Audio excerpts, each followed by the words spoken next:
মুহাম্মদুর রাসূলুল্লাহ সাল্লাল্লাহু আলাইহি ওয়াসাল্লামকে একজন জিজ্ঞেস করেছেন, হুজুর আপনি নবী হইলেন কবে?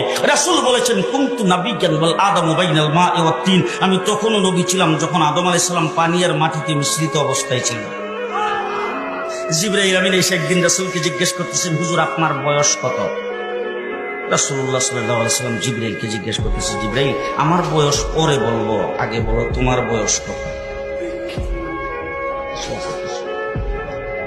আগে বলো তোমার বয়স কত? জিবরাইল আমিন, হুজুর আমার ডেট অফ বার্থ জানা নাই। বুঝেন নাই?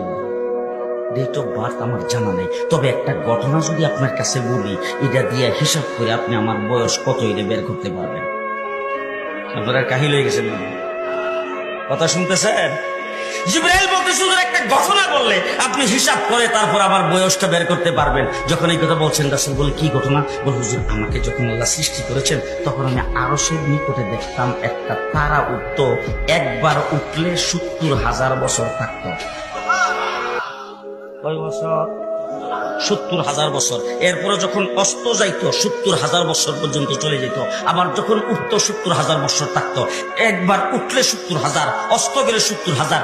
এইভাবে তারাটা উঠতে আর অস্ত যাইতে আমি ৭২,০০০ বার দেখছি। হুজুর এখন হিসাব করে আমার বয়সটা কত এটা আপনি বের করে নেন। রাসূলুল্লাহ সাল্লাল্লাহু আলাইহি সাল্লাম বলেন, হিসাব করার জন্য তো ক্যালকুলেটর মেশিন লাগবে, সেই মেশিনটা তো এখন নাই, হিসাবটা পরে করব।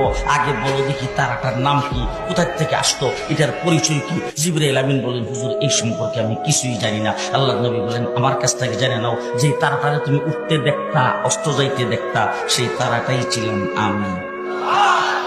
এখন তুমি হিসাব করে বের করো আমার বয়স কত। রাসূল বলছেন, আব্বালু মা খালাকাল্লাহু নূরি, আর এক রাওয়ায়াতে বলছেন, আব্বালু মা খালাকাল্লাহু রূহি। আল্লাহ পাক সর্বপ্রথম আমার নূরকে তৈরি করেছেন।